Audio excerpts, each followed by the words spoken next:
Assalamualaikum warahmatullahi wabarakatuh. Bismillahirrahmanirrahim. Alhamdulillahi wahdah. Wassalatu wassalamu ala man fihi uswatun hasanah. Sayyidina wa maulana Muhammadin sahibis syafa'ah. Wa ala alihi wa ashabihi wa tabi'in. Wa man tabi'a rusydah. Amma ba'du. Sadat al-habaib, al-fudala wal ulama, al-a'izza, para habib, para kiai, para alim, wa bimuqaddamihim fadilatil mukarram Kiai Haji Yaqut Khalil Qaumas, Menteri Agama Republik Indonesia bersama istri tercinta. Beliau biasa disebut atau akrab dengan sebutan Gus Menteri. Kalau boleh kita tambahkan Gus M3, M3, modis, milenial, moderat. M3,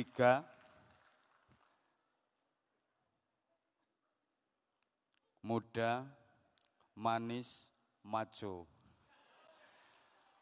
Gus Yaqut ini adik-adik santri, Gus 24 karat. Ibarat emas murni, karena abahnya kiai, mbahnya kiai, buyutnya kiai, canggahnya kiai. Sampai ke atas kiai semua, maka Gusnya 24 karat. Kalau ada santri yang bukan keturunan kiai, kemudian diambil menantu sama kiai, itu disebut Gus 12 karat.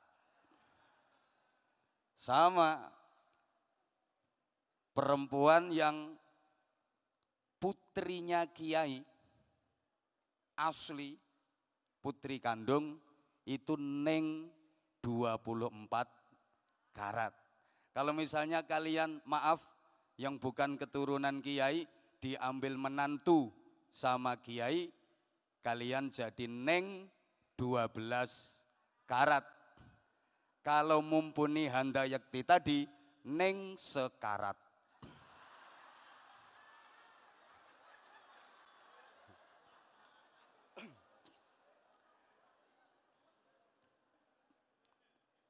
Saya menyesal tahun 2019 di Arafah ketemu sama Pak Menteri Agama yang waktu itu masih belum Menteri Agama. Beliau masih Komandan Banser, Ketua Umum GP Ansor sampai sekarang. Beliau memang keleleran nggak dapat tenda bersama istri tercinta. Dan saya menyesal menolong beliau waktu itu. Saya bawakan nasi sekotak, kita makan berdua. Dalam hati saya ngomong, Gus, nanti jenengan jadi menteri. Andaikan waktu itu saya bawakan nasi lebih banyak, insya Allah beliau jadi ketua RT. Tenang, nanti yang saya bawakan lebih banyak Pak Haji Erick Thohir. Hadir juga Bapak Haji Sandiaga Uno. Hadir juga alhamdulillah Mas Haji Insinyur Azwar Anas. Saya panggilnya Mas mulai Bupati Banyuwangi 2 periode sampai hari ini. Pak Kiai Haji Zainud Tauhid. Ini juga Gus 12 karat. Pak Sekjen, seluruh pejabat kementerian yang hadir. Adik-adik santri, karena tugas utama hidup manusia itu adalah untuk berbuat baik, maka seluruh aktivitas hidup kita harus kita niatkan yang baik, ucapan kita harus baik. Ayo semuanya ikut nyaut baik gitu nggih. Diulang, tugas utama hidup itu untuk berbuat menjadi orang, maka seluruh aktivitas hidup kita harus kita niatkan yang pikiran kita harus, ucapan kita harus, hati kita harus, perilaku kita harus, dan semua harus kita kerjakan dengan cara yang dengan semangat melakukan perbaikan menuju kebaikan agar kita bisa menjadi pribadi-pribadi yang terbaik. Kalian, para santri, harus bisa menjadi generasi yang pelopor, bukan pengekor, yang pengais, bukan pengemis, yang perintis, bukan pewaris, yang penggerak, bukan penggertak, yang punya karakter, bukan yang karaten, yang luar biasa, bukan yang biasa di luar, yang terpelajar, bukan yang kurang ajar, yang beradab, bukan yang biadab, yang qori, bukan yang korak, yang ahli zikir, bukan yang suka kentir, yang ahli Al-Quran, bukan yang tukang pacaran.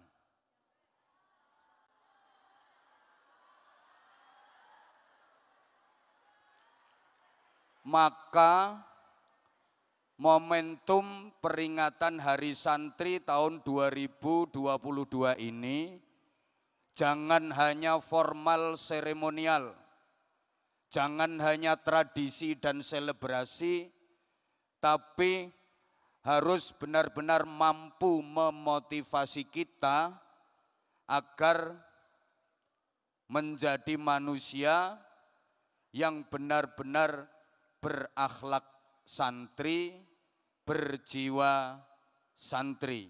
Allahumma sholli ala Muhammad. Adik-adik, maaf yang di atas panggung, saya sekarang sasarannya ke sebelah sini saja. Kata santri kalau ditulis pakai huruf hijaiyah itu jumlah hurufnya ada 5.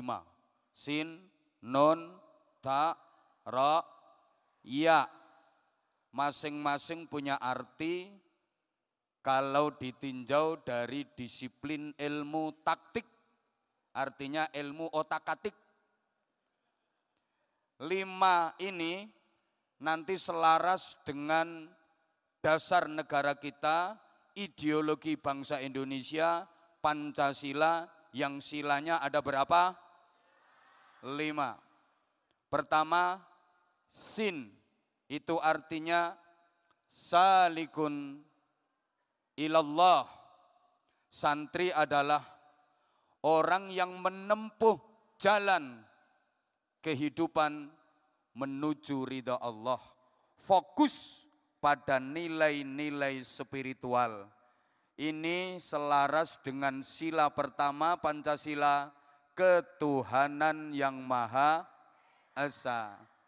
Kalau dihubungkan ke ayat Qur'annya, qul huwallahu ahad. Yang kedua, nun, artinya naibun anil ulama. Santri harus sanggup menjadi pengganti, penerus perjuangan para ulama, manusia-manusia yang tinggi ilmunya, kuat imannya, mulia akhlaknya. Ini selaras dengan sila kedua Pancasila, kemanusiaan yang adil dan beradab. Ayat Qur'annya, innallaha ya'muru bil adli wal ihsan. Yang ketiga, tarikul adawah wal iftirak, meninggalkan permusuhan dan perpecahan, berarti menjunjung tinggi ukhuwah wattihadul ummah, persaudaraan dan persatuan umat. Ini senada dengan sila ketiga Pancasila, persatuan, semangat dong, persatuan Indonesia. Ayat Qur'annya, wa'tasimu bihablillahi jami'an wa la tafarraqu. Yang keempat, raghibun fil khairat wal hikam. Cinta berbagai macam kebaikan dan kebijaksanaan. Kebaikan dan kebijaksanaan bisa didapat melalui musyawarah. Ini cocok dengan sila keempat, kerakyatan yang dipimpin oleh hikmat kebijaksanaan dalam permusyawaratan perwakilan. Ayat Qur'annya wasyawirhum fil amr wa amruhum syura bainahum. Yang kelima, yakin birahmatillah wa syafaati rasulih. Yakin mendapatkan rahmat kasih sayang Allah, yakin mendapatkan syafaat Rasulullah. Dengan keyakinan itu pasti akan terwujud keadilan sosial bagi seluruh rakyat Indonesia. Ini ayat Qur'annya, wa ma arsalnaka illa rahmatan lil alamin.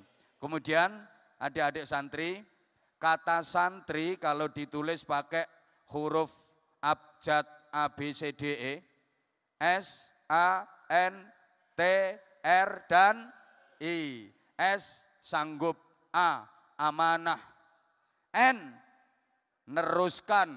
T, tuntunan. R, Rasul. I, ilahi. Santri harus sanggup, amanah, neruskan tuntunan Rasul ilahi.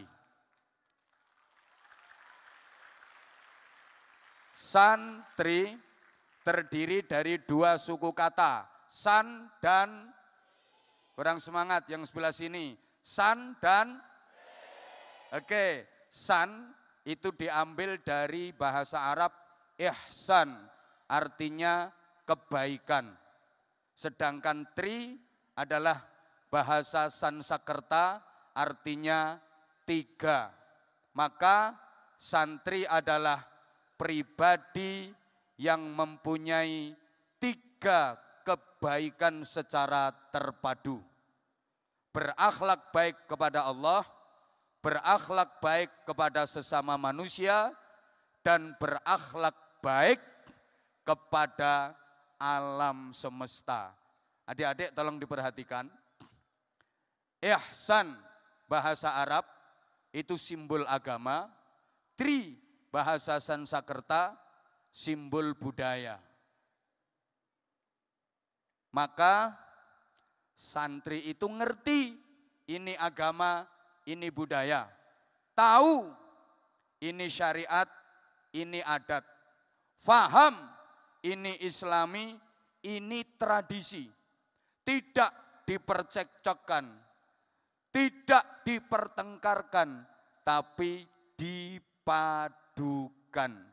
Sehingga santri harus bisa mengislamkan budaya dan membudayakan Islam. Harus bisa mengislamkan masyarakat dan memasyarakatkan Islam. Allahumma sholli ala Muhammad. Allahumma sholli ala Muhammad. Nah, modalnya adik-adik harus bisa memadukan dua hal. Kalau meminjam istilah dalam surah Al-Alaq, allama bil qalam, allamal insana malam, kurang semangat, allama bil qalam, allamal insana malam. Allama bil qalam, ini Allah mengajar pakai pulpen, teaching by using pen. Iki aku juga gak ngerti artinya. Sistem pengajaran yang menghasilkan orang-orang pinter. Halo? Ini allama bil qalam, menghasilkan orang-orang pinter. Kemudian allamal insana ma lam ya'lam, ini sistem pengajaran yang tidak rasional dan tidak bisa dinalar. Melahirkan orang-orang benar. Dua metode ini nggak boleh dipisah. Makanya kalau dalam tata bahasa Arab tidak memakai huruf atof, nggak pakai wawu, nggak pakai summa. Kan ayatnya bukan allama bil qalam wa allamal insana ma lam ya'lam, ndak. Allama bil qalam summa allamal insana ma lam ya'lam, ndak. Tapi langsung allama bil qalam allamal insana ma lam ya'lam. Ini kalau dalam ilmu balaghah disebut kamalul ittisal. Nanti adik-adik kalau udah belajar ilmu balaghah pasti paham. Maknane dua-duanya harus menyatu, nggak boleh dipisah. Santri itu harus pinter, harus bener, harus kurang semangat. Harus pinter, harus bener, harus. Karena pinter kalau nggak bener, keblinger dan berpotensi ngerusak. Bener kalau nggak pinter, menjengkelkan. Bahasa Inggrisnya nganyelke. Bener kalau nggak pinter itu menjengkelkan. Wong ditanya baik-baik, Mas dari mana? Dari belakang. Mau kemana? Mau ke depan. Bener apa salah? Bener, tapi menjengkelkan. Rumahnya mana Mbak? Indonesia. Rumahnya mana? Cilacap. Bener apa bener? Woi, Allah ya Karim. Gini ya, bener kalau nggak pinter itu menjengkelkan. Ada orang laki-laki kehilangan motor, kehilangan sepeda motor, dia nggak mau lapor polisi, dia malah seneng. Alhamdulillah motor hilang malah seneng. Temennya heran, kamu itu motor hilang, nggak mau lapor polisi, nggak sedih kok malah seneng. Jawabnya gini, ya alhamdulillah, biasanya sering saya naikin nggak hilang. Ini hilangnya kok pas nggak saya naikin. Coba hilangnya pas saya naikin, saya ikut hilang. Ini bener, tapi nganyel ke. Allahumma sholli ala Muhammad. Nah, maaf, pinter kalau nggak bener, keblinger. Ada santri pinter, ngajinya pinter, sekolahnya pinter, ujiannya pinter.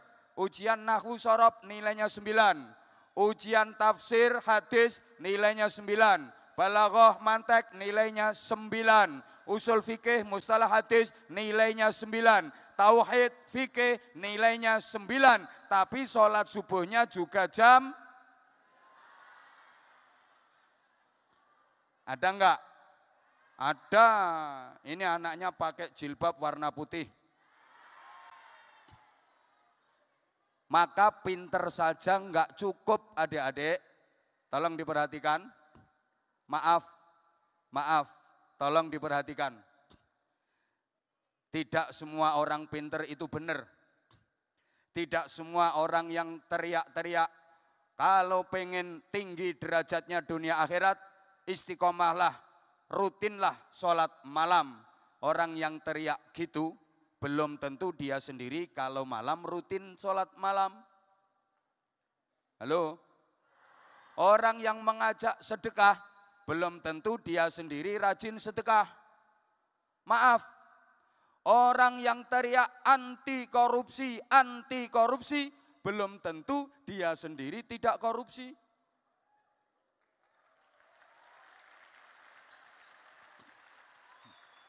Tapi orangnya nggak hadir di sini. Ada, awalnya kenceng banget anti korupsi. Ternyata dia teriak kayak gitu karena bicaranya belum fasih. Waktu itu belum dapat kedudukan. Begitu sudah dapat kedudukan, ngomongnya jadi fasih. Dulunya anti korupsi. Begitu dapat jabatan, teriaknya jadi antri korupsi.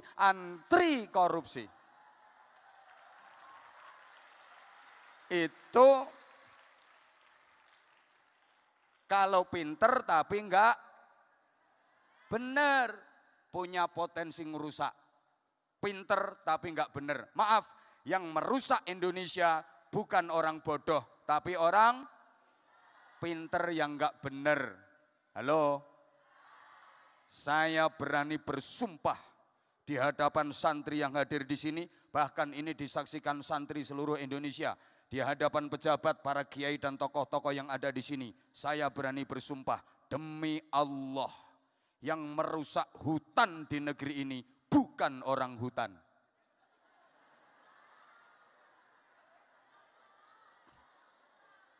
Sing rusak alas kuwi dudu kethek. Tapi orang-orang pinter yang akhlaknya lebih rusak daripada ngomong ketheknya kok sambil ngelihat saya. Berarti yang diomongin Mumpuni tadi bener ya? Matur suwun, Nduk. Koyok kayun rupamu ae.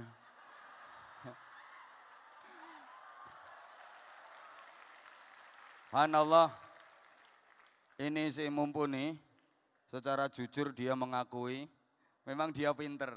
Materi-materi ceramahnya itu banyak yang nyadur ceramah saya. Ayo nek gak ngaku. Jadi sampai dia dapat juara di apa itu? Aksi Indosiar, itu tak perhatiin terus. Wah, anak ini ceramahnya nyontoh aku cuma diolah pakai bahasa ngapak. Tapi keren, keren. Aku ridho.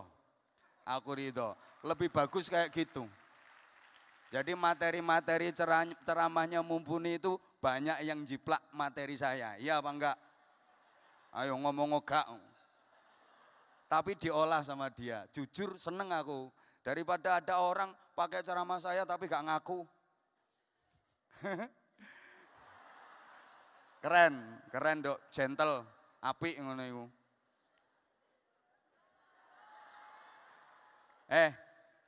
Ini pentingnya ya pinter, ya bener ya. Anak-anak kalau sekedar pinter gampang. Ada sekolahnya, ada kuliahnya, ada kampusnya, ada fakultasnya. Tapi untuk bener susah. Ini nanti kehebatannya santri. Pak Menteri, saya mohon tambahan waktu sebentar boleh ya? Halo? Wes. Minta tambahan waktu 5 menit boleh? Ini waktunya mestinya harusnya sudah habis. 5 menit saja. Kalau sekedar pinter, gampang. Yang susah itu bener. Maaf adik-adik, kalau pengen pinter hukum, ada fakultas hukum, tapi tidak ada fakultas keadilan. Sehingga jangan heran, ada pakar hukum, ahli hukum, akhirnya punya masalah hukum, jual beli hukum, bahkan kadang jadi maklar hukum, berurusan dengan hukum, wa akhiru da'wahum, masuk hukuman. Kalau pengen pinter di bidang pendidikan, gampang, ada fakultas pendidikan. Tapi sampai hari ini belum ada fakultas kesabaran. Mbak, nanti rencananya kuliah di mana? Saya mau kuliah di UIN, ngambil prodi apa, ngambil jurusan apa? Jurusan kesabaran. Ada apa enggak? Pengen ahli ekonomi, gampang. Pak Sandiaga Uno pakarnya ekonomi. Ada kuliahnya, ada fakultas ekonomi, tapi enggak ada fakultas kesejahteraan. Pengen jadi polisi, gampang. Ada akademi kepolisian, tapi sampai hari ini enggak ada akademi kejujuran.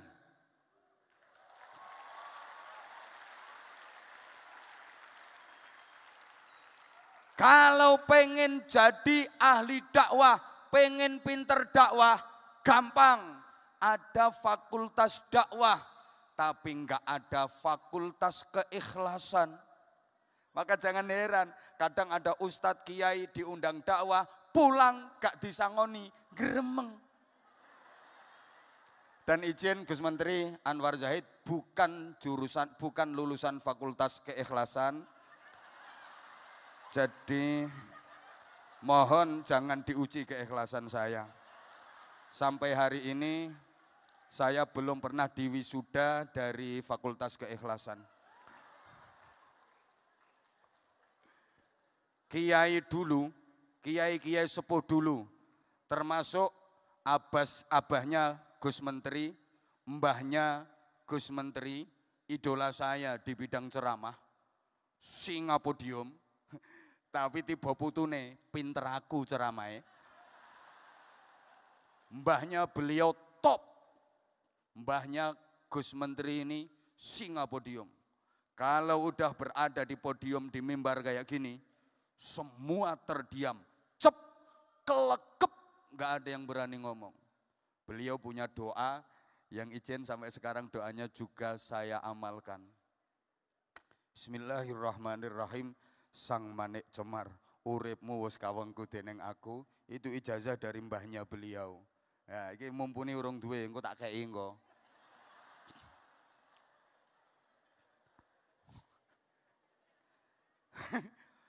Kiai-kiai sepuh dulu termasuk mbahnya Gus Menteri, nggak ada yang punya gelar akademis.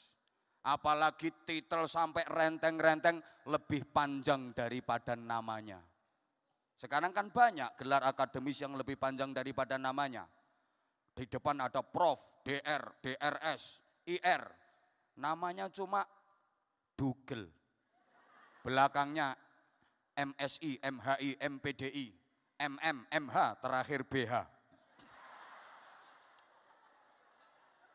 Tapi nilai kemanfaatan dan keberkahannya, mohon maaf, kiai sepuh dulu nggak ada yang punya gelar akademis, tapi sukses mengantar santri-santrinya menjadi tokoh-tokoh besar, menjadi orang-orang hebat. Bahkan mayoritas pendiri negeri ini adalah tokoh produk dari pondok pesantren. Mayoritas pejuang kemerdekaan yang merebut dan mempertahankan kemerdekaan adalah produk dari kiai-kiai yang sama sekali nggak punya gelar akademis. Mbah Khalil Bangkalan, Mbah Yai Soleh Darat Semarang bukan sarjana, tapi mempunyai santri yang namanya Muhammad Hashim Asy'ari, Hadratus Syekh, yang kemudian beliau mendirikan Jam'iyah Nahdlatul Ulama, organisasi terbesar di Indonesia bahkan di dunia.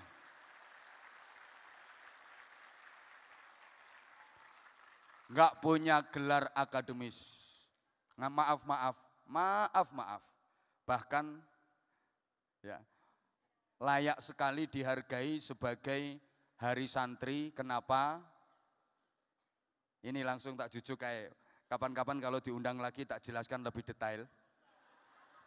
Saya jadi teringat ketika Bapak Pendidikan Nasional Ki Hajar Dewantoro menghadap kepada Presiden pertama Republik Indonesia Bung Karno di Istana Bogor. Oleh Bung Karno, Pak Ki Hajar Dewantoro dimintai saran. Apa saran Bapak sebagai Bapak Pendidikan Nasional untuk generasi bangsa? Maka Ki Hajar Dewantoro yang punya jargon luar biasa, ing ngarsa sung tulodo, ing madya mangun karso dan tutwuri handayani, sing ngentut mburi ngarep sing diarani. Beliau menyarankan, beliau usulnya gini, tolong Paduka Presiden, halo, ini usul Ki Hajar Dewantoro kepada Bung Karno, tolong utamakan madrasah, prioritaskan madrasah, dan pondok-pondok pesantren jangan dinomorduakan, jangan dianaktirikan, apalagi sampai ditinggalkan. Kenapa? Karena berdirinya negara ini, cikal bakal perjuangannya adalah dari para kiai, para santri, alumni pondok-pondok pesantren. Pondok pesantren melahirkan kemerdekaan, kemerdekaan melahirkan sekolah, melahirkan kuliah, melahirkan fakultas, melahirkan perguruan tinggi. Dengan demikian sekolahan perguruan tinggi adalah cucunya pondok pesantren.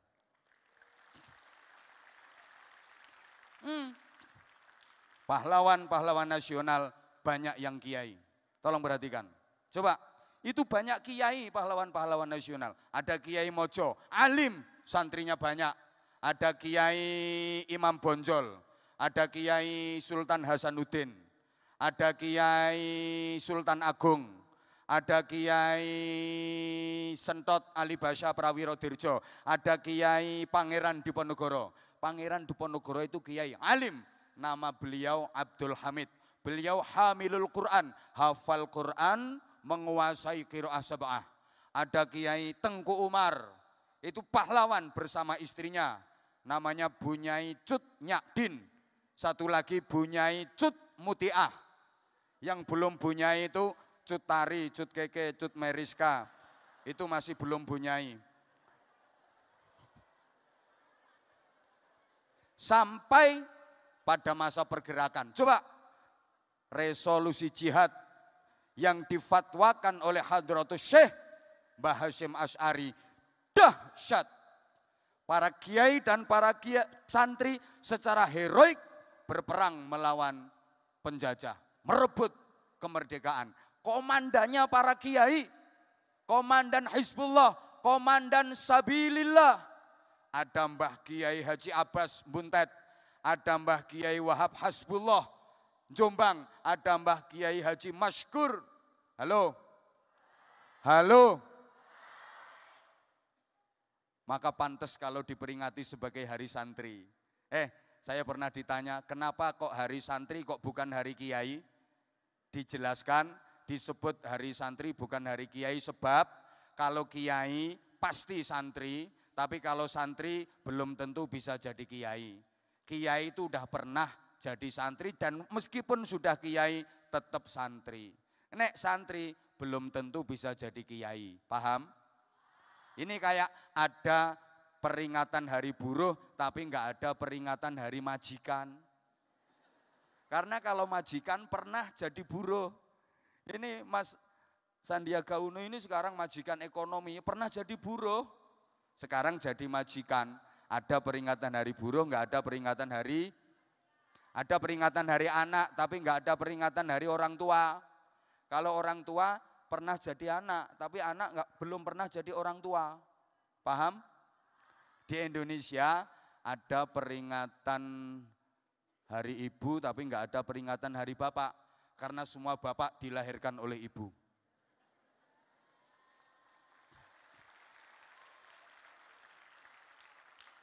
Dan semua ibu tidak dilahirkan oleh bapak. Maka ibu istimewa dan ibu spesial, ketika ibu hamil kerja boleh ambil cuti hamil, tapi bapak enggak boleh minta cuti menghamili.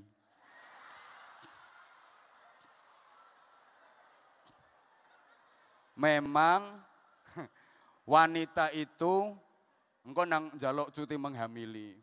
Wanita itu makhluk khusus, perlu perhatian khusus, perlu mendapatkan perlakuan khusus, sehingga ada istilah-istilah khusus.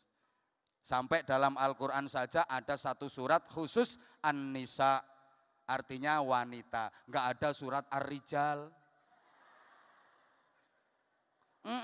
Wanita itu makhluk khusus, ada gedung wanita,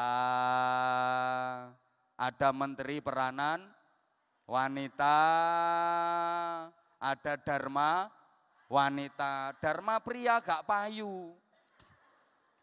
Ada polisi wanita, dulu ada menteri peranan wanita. Sampai ngaji fikih belum tuntas kalau enggak ngaji fikhun nisa, fikih wanita. Fikih pria gak tahu dibahas. Sampai ada darah wanita, pembalut wanita, enggak ada pembalut pria.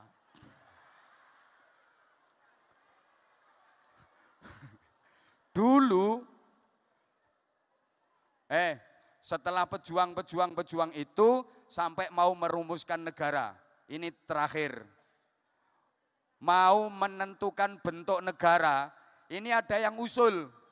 Karena Indonesia ini mayoritas beragama Islam, maka negara harus berbentuk negara Islam, harus didirikan negara Islam. Mbah Hasyim Asy'ari enggak setuju. Mbah Wahab Hasbullah tidak setuju. Mereka yang pengen membentuk negara Islam mengeluarkan dalil. Ya ayyuhalladzina amanu dukhulu fis-silmi kafah. Hai orang-orang yang beriman, masuklah kalian ke dalam Islam secara totalitas, universal, menyeluruh. Kata Mbah Wahab, ayat itu bukan untuk membangun negara. Ayat itu gak gawe bentuk negara. Itu ayat individual. Masing-masing umat, masing-masing orang wajib berislam secara kafah. Jadi maaf, para kiai walaupun ketoke sarungan, teklean, klumbrak-klumbruk, tapi wawasan berfikirnya mampu mengalahkan ratusan profesor.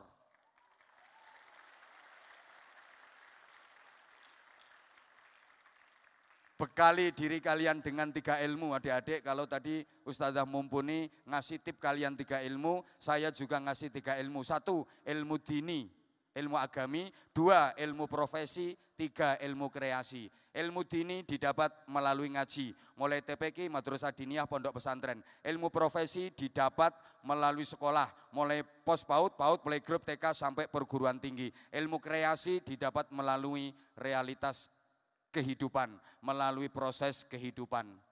Dengan ilmu dini manusia jadi takwa, dengan ilmu profesi manusia jadi cerdas, dengan ilmu kreasi manusia jadi terampil. Ilmu dini menghidupkan hati, ilmu profesi mencerdaskan otak, ilmu kreasi memproduktifkan otot.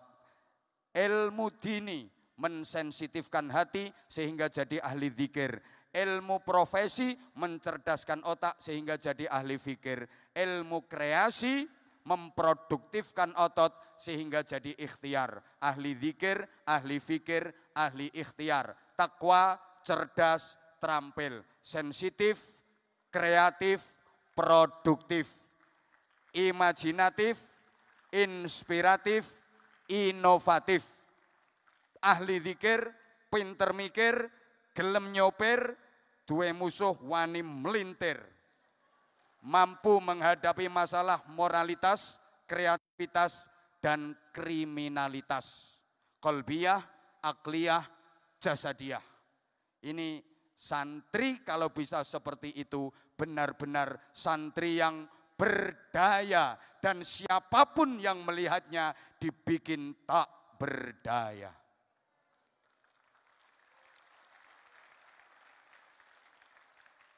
Kalau semuanya sudah kalian kuasai, maka kalian pasti akan bisa menjaga martabat kemanusiaan. Santri adalah manusia yang merasa sebagai manusia, manusia yang mengerti tentang manusia, manusia yang memanusiakan manusia. Karena sekarang mulai banyak manusia yang tidak merasa sebagai manusia, manusia yang tidak mengerti manusia, manusia yang tidak mau memanusiakan manusia. Yang demikian itu berarti dia bukan. Oke, kalian sebagai santri harus berdaya dan bikin siapapun yang memandangmu tak berdaya. Kalian harus tetap menjaga martabat kemanusiaan. Santri itu cinta agama, cinta tanah air. Religius, nasionalis, nasionalis, religius. Religius kalau enggak nasionalis bahaya, punya potensi untuk menjual negara ini. Nasionalis tapi enggak religius, enggak akan barokah. Mudah-mudahan di momen peringatan Hari Santri kali ini, para santri seluruh negeri di Negara Kesatuan Republik Indonesia mampu berperan aktif, berkontribusi positif untuk kemakmuran, kesejahteraan, dan keberkahan Negara Kesatuan Indonesia yang kita cintai bersama. Hidup meyakinkan tanpa hadirnya seorang kekasih. Cukup sekian dan terima kasih.